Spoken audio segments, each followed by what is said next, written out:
Hari ini kita mulai dengan tema dipimpin oleh Roh. Pada akhirnya memang kalau kita serius mau ikut Tuhan Yesus, saudara, kita harus rela kehilangan nyawa. Ya, seperti yang dikatakan Tuhan Yesus sendiri. Kalau kamu tidak kehilangan nyawa, kalau kamu tidak rela kehilangan nyawa, kamu akan kehilangan. Kamu tidak akan dapat menjadi pengikutku. Tetapi kalau kamu rela kehilangan nyawa, kamu akan memperoleh nyawa. Nyawa di situ suke, yaitu pikiran, perasaan, kehendak, jiwa. Menjadi orang percaya itu berarti, saudara, kita berani mengenakan pikiran Tuhan, perasaan Tuhan, dan kehendak Tuhan. Itu pertaruhannya seluruh hidup kita. Dan di dunia modern ini, saudara, sangat sedikit orang yang berani membayar harganya, ya saudara. Sangat sedikit, ya. Saya kira hampir tidak ada. Hampir tidak ada. Sebab saya sendiri yang berbicara dan mengajarkan kebenaran ini, itu terseok-seok dan nyaris mustahil, saudara. Atau kalau mau dikatakan mustahil, mustahil. Mustahil bagi manusia, tapi tidak mustahil bagi Tuhan. Nyarisnya itu karena Tuhan yang akan intervensi atau campur tangan menolong kita. Nanti kita akan masuk ke sini bahwa hidup orang percaya itu harus dikendalikan oleh rohnya. Kalau orang tidak rela kehilangan nyawa, tidak bisa. Tidak bisa. Kekristenan yang selama ini Bapak Ibu tahu, kekristenan yang selama ini diajarkan kepada Bapak Ibu itu bukan kekristenan yang asli, saudara. Itu bukan kekristenan yang murni, saudara. Itu kekristenan yang sudah mengalami kemerosotan, kekristenan yang mengalami dekadensi. Ya, dulu juga saya berpikir dengan orientasi berpikir kekristenan yang tidak tepat itu, saudara, tidak tepat. Nah sekarang setelah dibukakan Tuhan mengenal kebenaran yang murni ini, saudara, saya baru mengerti. Mengapa Tuhan berkata, sedikit orang yang selamat. Ya, banyak yang dipanggil, sedikit yang terpilih. Hampir-hampir, itu kalau di surat Petrus, hampir-hampir orang benar saja tidak selamat. Begitu pernyataannya. Ya, saya cuma menunjukkan bahwa mengikut Tuhan Yesus itu betul-betul berat, saudara. Betul-betul berat. Betul-betul berat. Orang harus rela kehilangan hidup. Orang harus rela kehilangan nyawa. Harus. Sebab kalau tidak rela kehilangan dunia ini, Anda tidak bisa menjadi anak Tuhan. Sebab pada akhirnya kan nanti begini, saudara. Anda memanggil dia Tuhan Yesus, tapi kalau kelakuanmu tidak seperti Tuhan Yesus, nggak diterima. Jadi panggilan Tuhan Yesus, Tuhan itu diterima Tuhan kalau kita melakukan kehendak Bapa. Kalau Tuhan Yesus menerima panggilan Tuhan, saudara, menerima sebutan Tuhan, kita panggil Tuhan, lalu Tuhan merespon panggilan itu, sementara kita tidak melakukan kehendak Bapa, Tuhan Yesus mengkhianati Bapa di surga. Kurang ajar Tuhan Yesus pada Bapa di surga. Saya tahu ini waktu saya di rumah loh. Saya diem, saya berdoa, saya renungkan. Oh gitu ya. Jadi kalau kita menyebut Yesus Tuhan, lalu Tuhan Yesus, oke, ada apa? Sementara kita tidak melakukan kehendak Bapa, Tuhan Yesus berkhianat kepada Bapa di surga. Dia kurang ajar. Dan itu tidak mungkin dilakukan oleh Tuhan Yesus. Kita menjadi sahabat bagi Tuhan Yesus kalau kita melakukan kehendak Bapa. Kita menjadi mempelai Tuhan Yesus kalau kita melakukan kehendak Bapa. Kita menjadi kekasih Tuhan Yesus kalau kita melakukan kehendak Bapa. Terus terang ya, banyak orang itu tidak menghormati Bapa. Tidak menghormati Bapa. Yang mengatakan ini juga bukan berarti sudah menghormati sempurna. Belum juga, saudara. Ada langkah-langkah hidup saya yang saya nilai tidak menghormati Bapa. Ya kalau sudah begitu saya pasti minta ampun. Ya. Saya pasti memperbaharui diri, saudara. Pasti. Saya tidak berani lama-lama, saudara. Takut. Tapi banyak orang ya tidak menghormati Bapa. Tidak sadar dirinya makhluk ciptaan yang ditebus oleh Tuhan Yesus dengan darahnya. Ya. Kalau Tuhan Yesus all out menyelamatkan kita, all out mengasihi kita nggak all out mengasihi Tuhan. Kalau Tuhan begitu peduli kepada kita, kita kurang peduli.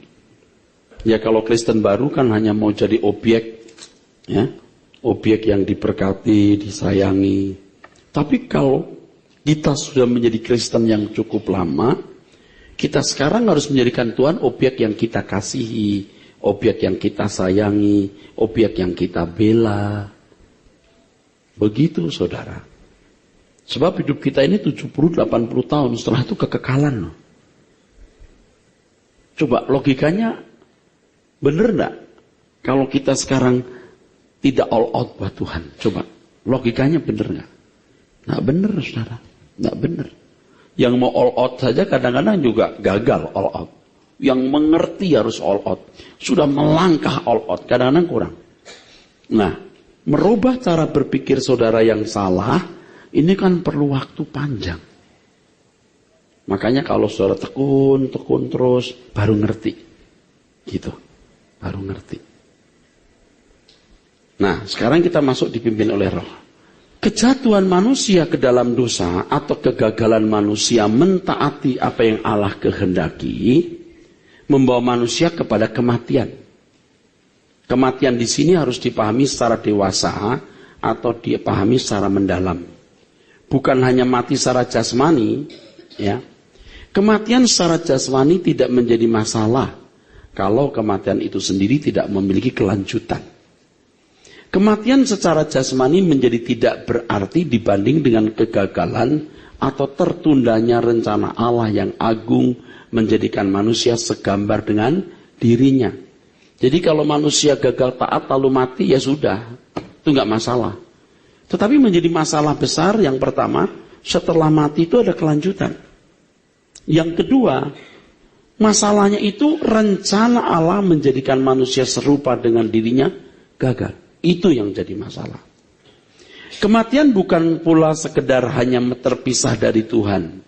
Justru untuk hal kedua ini perlu dikaji lebih mendalam.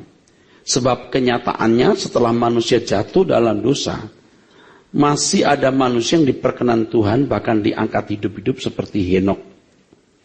Ya, ada orang-orang yang masih dikategorikan sebagai kekasih-kasih Tuhan seperti Ayub, Abraham, Yusuf, Samuel dan lain sebagainya. Mereka adalah orang-orang yang pada dasarnya tidak terpisah total dari Allah. Jadi kematian bukan hanya sekedar hanya terpisah dari Tuhan, ya. Justru kita melihat kenyataan ada manusia yang masih bisa bersekutu dengan Tuhan, saudara, ya. Maksudnya apa tulisan ini? Kita ikuti terus. Sulit menyangkal bahwa orang-orang yang dibilangkan sebagai kasih-kasih Tuhan di Perjanjian Lama masih mendapat kesempatan untuk bersekutu dengan Allah sebagai sahabat. Allah pun berurusan dengan mereka secara cukup mendalam. Tetapi ini, bagaimanapun mendalamnya, ya toh? Bagaimanapun mendalamnya, masih jauh dari kedalaman yang seharusnya dicapai oleh manusia. Seandainya apa? Manusia tidak jatuh dalam dosa. Jadi walaupun manusia itu dalam dosa, kenyataan masih ada orang-orang yang bisa menjadi sahabat Tuhan. Tetapi sedalam-dalamnya persahabatan itu masih jauh dari kedalaman yang seharusnya dicapai oleh manusia dalam bersekutu dengan Tuhan, seandainya manusia tidak tidak jatuh dalam dosa. Jadi kematian bukan sekedar terpisah dari Allah, tapi kehilangan kesempatan untuk memiliki keserupaan dengan Allah. Sejatinya kematian lebih berarti menunjuk kepada ketidakmampuan roh manusia mencapai standar kesucian Allah. Kematian menunjuk di mana manusia tidak lagi bisa meneruskan rancangan Allah menjadi manusia seperti diri Allah sendiri. Ini berarti tidak ada manusia bisa mengalahkan iblis. Artinya kalau manusia menjadi seperti diri Allah, itulah corpus delicti, iblis bisa dikalahkan. Kejatuhan manusia ke dalam dosa menghilangkan kemuliaan Allah. Artinya manusia tidak lagi mampu mencapai keadaan mulia seperti yang Allah kehendaki. Memang manusia masih bisa berbuat baik. Memang manusia bisa melakukan kebajikan. Tetapi kebajikan yang bernilai kain kotor jika dibanding dengan kebajikan sempurna yang Allah kehendaki. Nah, saya mulai menghayati kebajikan itu, saudara. Dan saya menatap begitu tingginya kebajikan itu. Begitu agungnya kebajikan itu. Saya bisa menghayati perkataan anak bungsu yang hilang yang berkata, aku tidak layak jadi anak Bapa. Sebab kalau kita melihat kebajikan yang dikehendaki Allah, kita ini jauh sekali, saudara. Tapi pernah saya katakan kepada saudara ya, pokoknya kalau orang nekat itu bisa. Nekat itu bisa. Modalnya mesti nekat. Pokoknya kalau nekat itu bisa. Apapun bisa dilakukan kok. Dan Tuhan juga, apalagi itu sempurna seperti Bapa dan memiliki kebajikan seperti yang Bapa kehendaki. Kalau nekat bisa kok. Nah sekarang cari orang nekat ini yang susah. Untuk yang lain nekat, tapi yang ini kenapa nggak nekat? Itu loh maksudnya. Cari orang nekat ini yang susah, saudara. Cari orang nekat itu susah. Nekat menjadi sempurna gitu. Nekat punya kebajikan yang berstandar Tuhan. Kematian menunjuk kepada kematian roh. Ini istilah sebenarnya. Artinya roh manusia tidak mempunyai kemampuan lagi untuk menjadi lokomotif kehidupan. Roh manusia menjadi mandul dan tumpul sehingga jiwa menjadi liar. Jiwa cenderung terwarnai oleh filosofi kehidupan yang tidak sesuai dengan kebenaran Allah. Sehingga segala tindakan manusia bukan karena dorongan rohnya. Mestinya rohnya itu menjadi lokomotif. Roh ini sesuai dengan pikiran, perasaan, dan kehendak Allah. Makanya untuk mendewasakannya harus mendengar firman. Sebenarnya roh ini seperti nurani. Seperti nurani. Ya, roh ini seperti nurani. Tempatnya nurani. Phroneo itu. Phroneo itu. Udah tahu kan phroneo? Hendaklah kamu memiliki pikiran perasaan Kristus. Itu phroneo. Tuhan Yesus sendiri juga punya roh. Bagaimana dia menjaga pikirannya dari kenajisan dunia. Wah itu luar biasa, saudara. Ya, luar biasa. Tuhan Yesus itu ikut perlombaan yang diwajibkan. Jadi ada perlombaan yang diwajibkan menanggalkan beban dan dosa. Dan itu sama dengan kehilangan nyawa. Sama. Makananku melakukan kehendak Bapa dan menyelesaikan pekerjaannya. Hidupnya hanya diperuntukkan untuk itu. 3,5 tahun. Tapi sebelum itu Tuhan Yesus pasti bekerja. Pasti juga bekerja. Sebagai tukang kayu. Kalau di dalam analisa, ada beberapa analisa, saudara. Kemungkinan besar ya, Yusuf suami Maria itu meninggal usia muda. Ya bukti-buktinya begini. Waktu Tuhan Yesus disalib, Yusuf tidak ada. Mestinya bapaknya ada, nah mungkin cuma ibunya. Yang kedua, Tuhan Yesus menyerahkan ibunya kepada Yohanes. Menggantikan tanggung jawabnya. Jadi selama 3,5 tahun ditinggalkan itu. Saya kira 30 tahun dia mulai full timer istilahnya ya. Itu karena adik-adiknya sudah besar dan bisa menggantikan tempatnya. Dan Tuhan Yesus punya adik. Saudara-saudara Yesus. Lalu bukti-bukti yang lain ini kan semua berdasarkan beberapa analisa. Ketika Tuhan Yesus dituduh sebagai gila, yang datang ibunya. Karena dia dituduh gila, sehingga ibunya datang. Terus orang berkata, tuh ibumu di luar sana, gitu. Karena dia mencari anaknya ini, dianggap gila. Lalu Tuhan Yesus berkata, siapa ibuku? Siapa saudaraku? Mereka yang mendengar firman dan melakukan. Ibunya di luar kan gini. Ya. Ketika di Kana ada perjamuan kawin, ketika kehabisan anggur, ibunya yang ngomong, nggak ada Yusuf. Jadi logikanya itu Yusuf sudah tidak ada. Berarti Tuhan Yesus sempat menopang keluarga. Makanya dia nunggu umur 30 tahun, adik-adiknya besar bisa menggantikan pekerjaan dirinya, dia full time. Lagi pula ada lagi, 30 tahun itu seseorang baru bisa sah dijadikan imam. Ini kan imamat, ini kan imam besar ya, harus umur 30 tahun. Lagi pula, umur 30 tahun itu umur di mana wajah orang tidak berubah. Kalau berubah pun masih bisa dikenali, tapi umur 7-8 tahun nggak bisa kenali. Kalau sudah 30 tahun, nggak ketemu umur 15 tahun, kemungkinan masih bisa dikenali.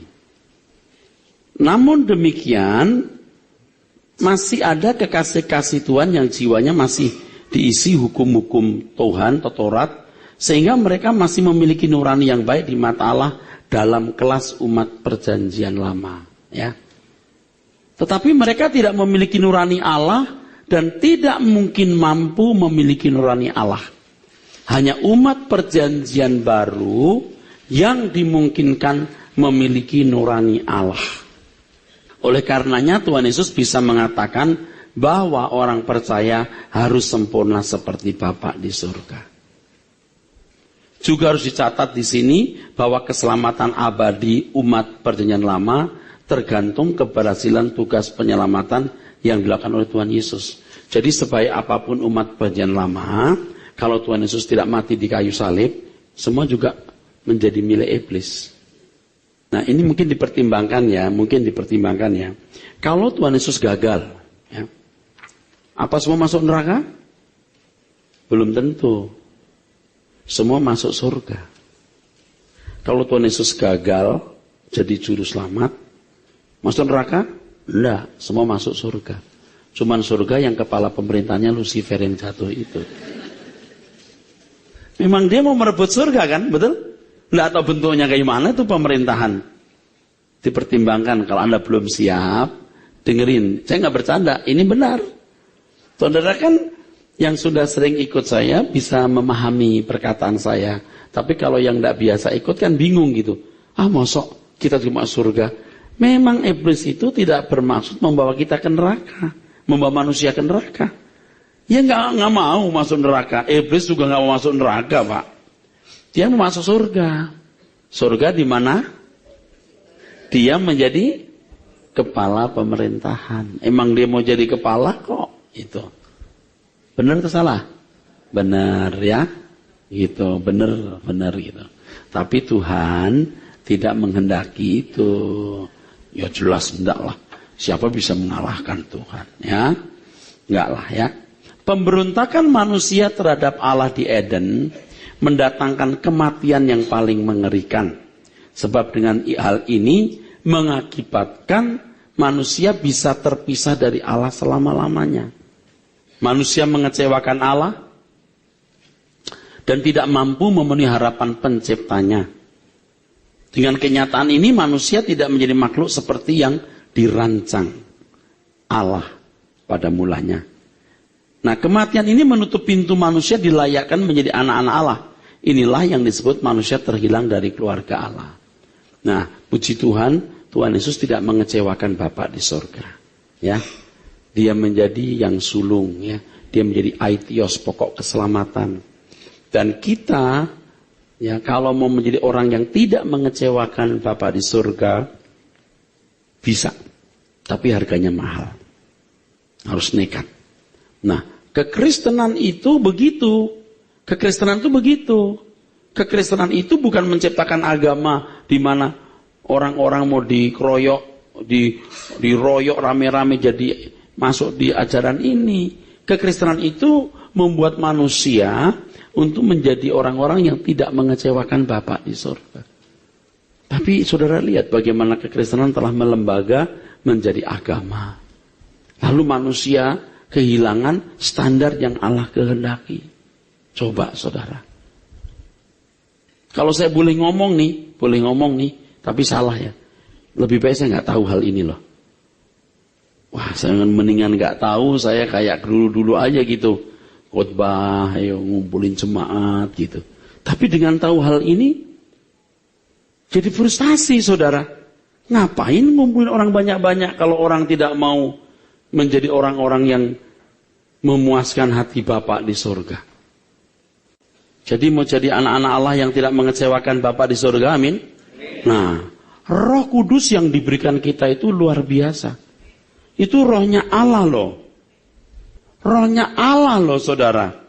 Roh Allah semesta alam yang ditanamkan, yang dimeteraikan secara permanen. Yang menjadi parakletos, pendamping. Dia menjadi guru kita. Artinya kalau Tuhan Yesus jadi guru, diwakili oleh Roh Kudus ini. Jadi kalau memang betul-betul mau belajar, bisa. Tapi uang mukanya mahal. Uang pangkalnya mahal. Lukas 14:33. Itu uang pangkalnya.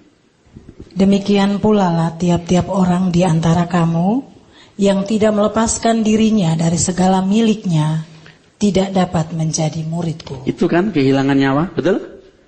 Kehilangan nyawa, kehilangan segala sesuatu bukan berarti Anda jadi miskin, duitnya dikasih gereja. Enggak. Jangan terikat dengan dunia.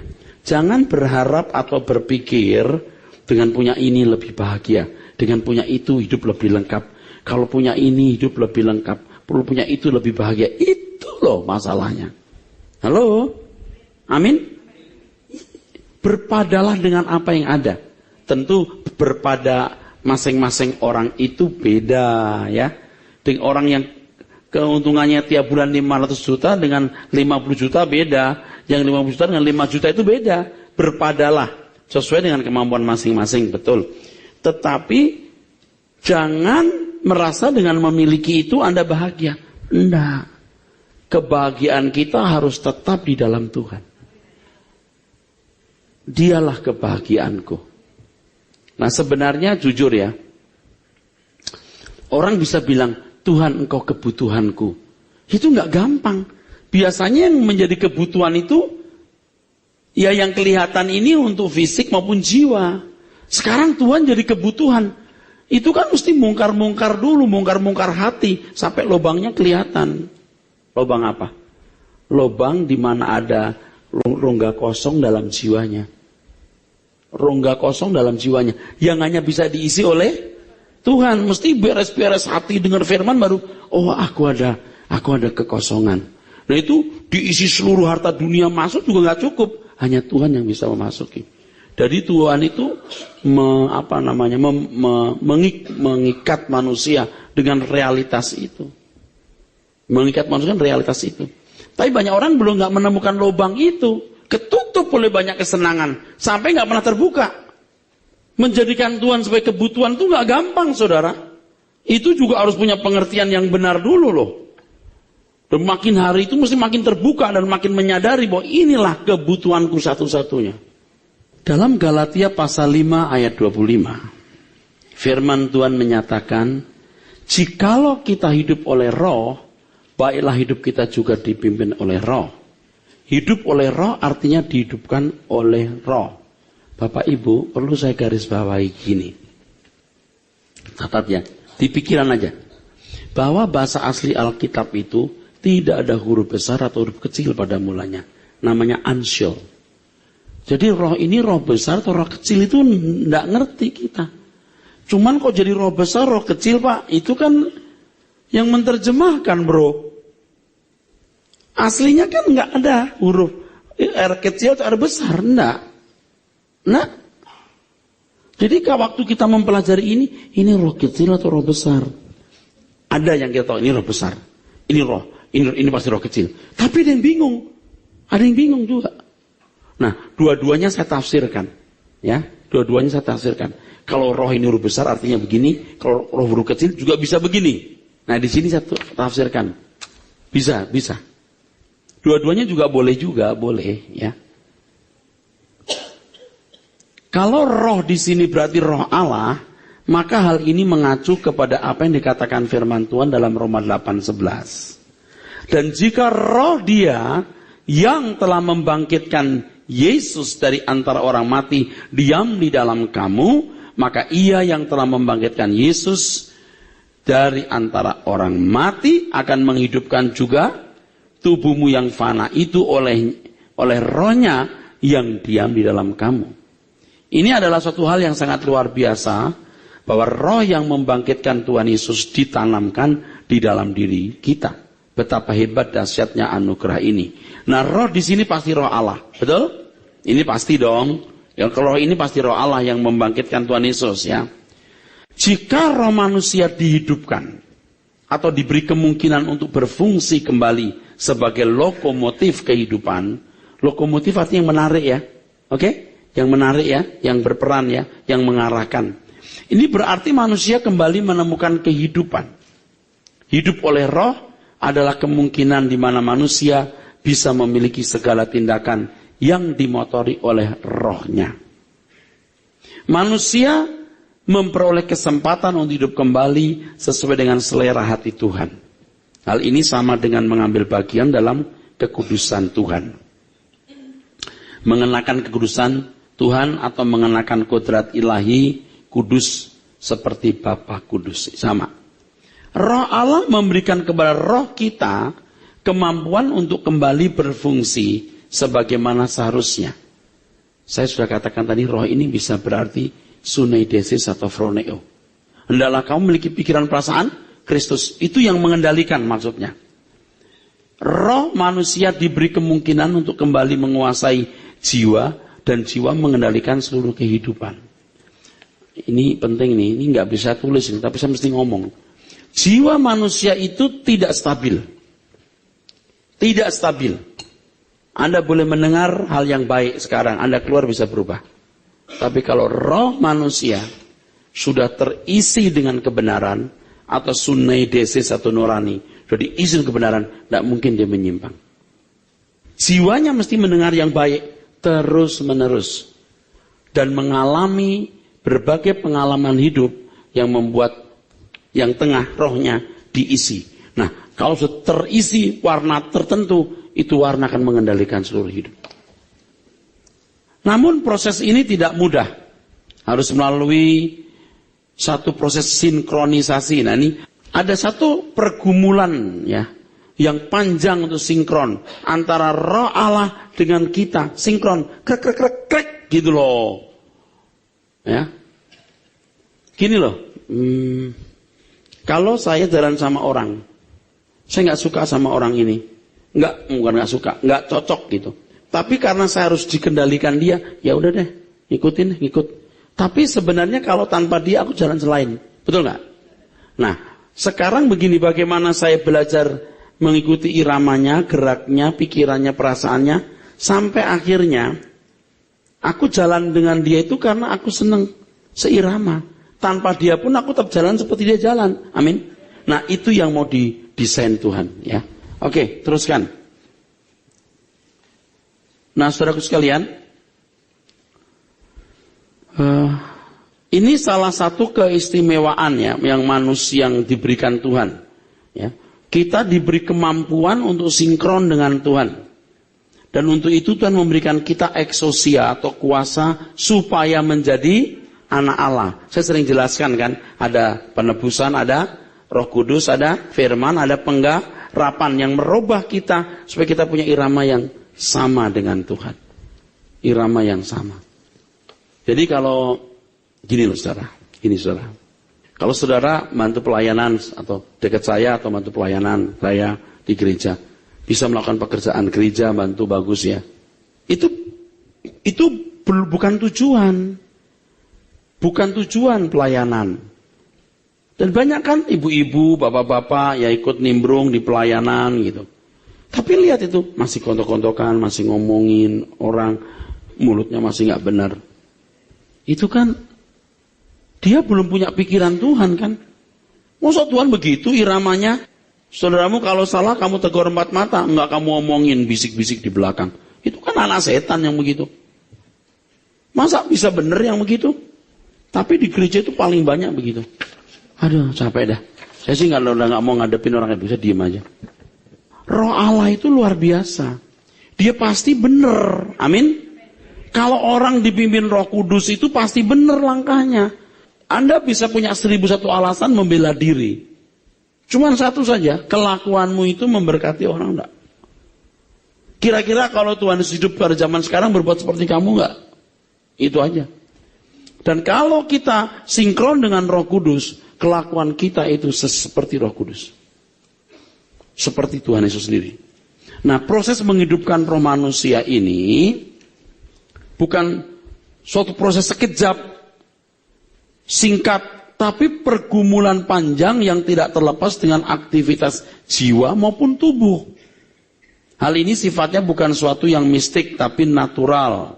Gini loh, dengan tubuh sehat, dia mendengar firman, amin. Dengan tubuh sehat, dia bisa aktif dalam kegiatan datang ke PA dan lain sebagainya, betul? Nah, itu kan dapat input masukan. Masukan inilah yang mewarnai roh. Dan sebenarnya kalau roh mendengar kebenaran, itu dibangkitkan. Roh itu dibangkitkan. Jadi kebangkitan roh itu hanya bisa terjadi kalau orang mendengar Injil yang diajarkan Tuhan Yesus.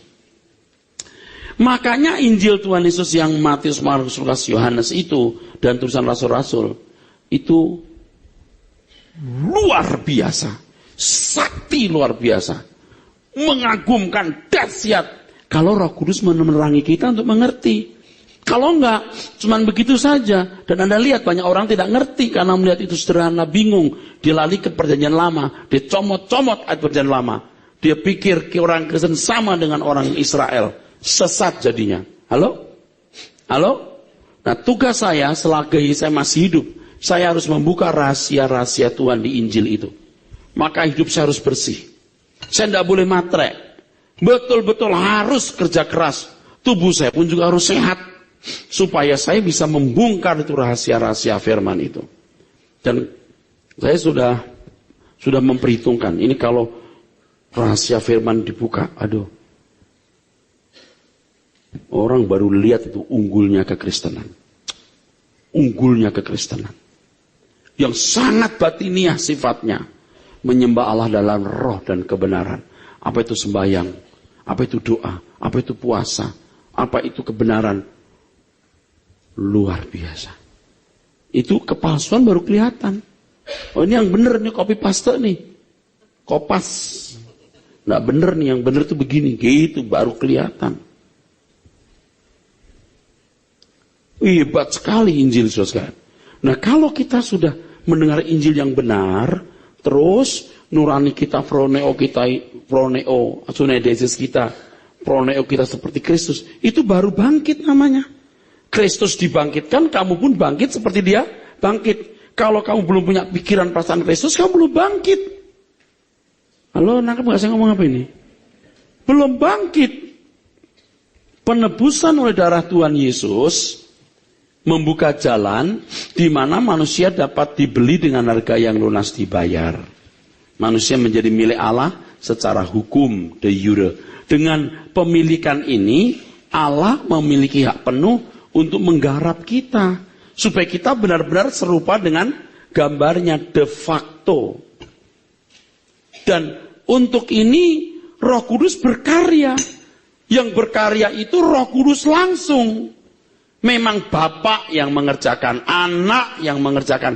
Tapi yang roh langsung itu Roh Kudus. Maka kenapa saya masukkan ini di konteks judul doktrin Roh Kudus. Karena ini pekerjaan Roh Kudus.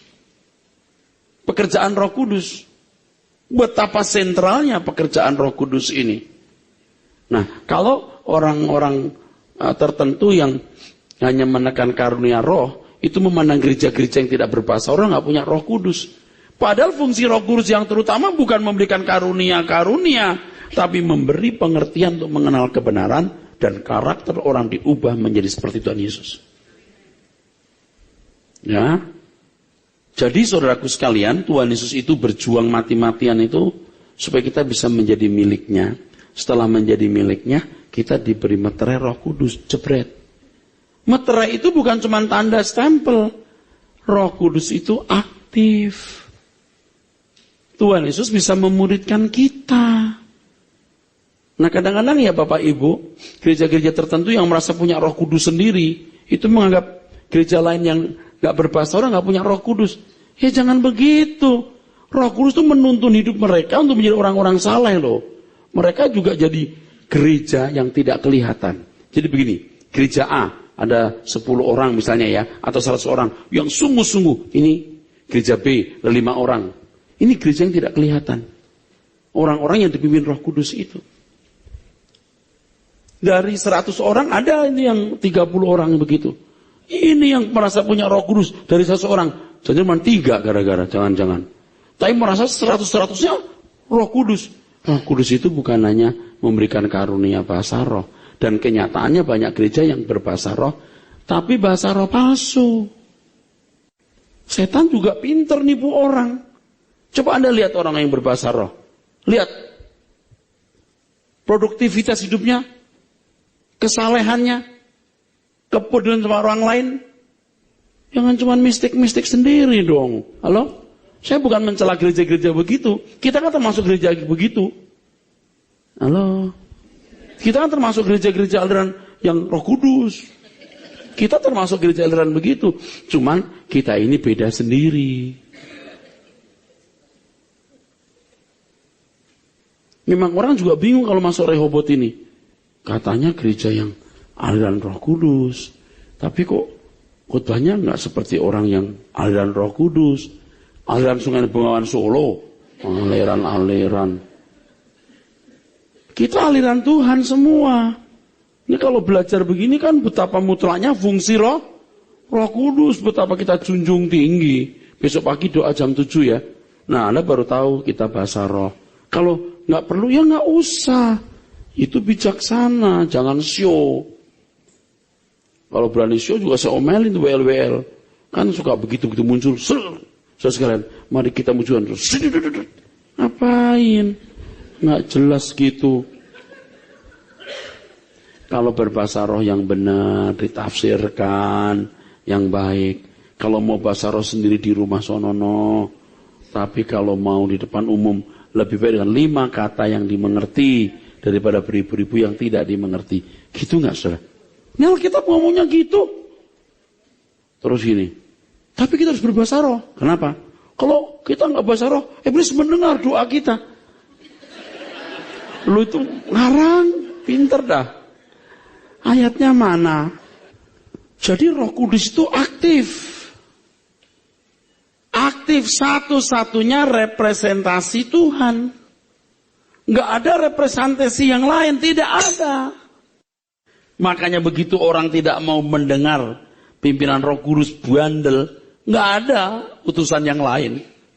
Gimana kita berani-beraninya tidak menghargai Roh Kudus? Roh Kudus itu memimpin kita kepada segala kebenaran, dan kita harus bawa diri sebaik-baiknya. Ini sekarang di mana-mana udah mulai merambat loh, saudara, kebenaran ini. Sudah di mana-mana. Betul.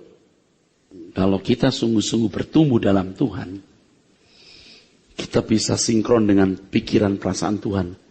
Itu baru namanya sukses. Itu baru namanya menang. Itu baru namanya keberhasilan. Sukses keberhasilan kita kalau kita sepikiran, seperasaan dengan Tuhan. Bisa berjalan seiring dengan Tuhan. Itu baru namanya sukses. Dan masih jauh jalan kita. Masih jauh pergumulan ini, saudara. Masih jauh. Oleh sebab itu, saudara sekalian, saya harapkan kita tidak berhenti. Kita tidak berhenti. Kita berusaha terus. Sampai kita menutup mata. Waktu kita digeledek ke ruang ICU. Saya di samping saudara. Saudara begini, Pak Eras. Nah, artinya, ada artinya dong. Saya duluan. Jangan nanti yang di ruang ICU setiap kali saya ada sampingmu harus begini. Enggak. Kalau masih muda ya jangan. Pak Eras nggak gini dulu, Pak. Aku belum mati nih Pak Eras. Saudara, Anda bahagia? Anda praktekkan firman. Amin.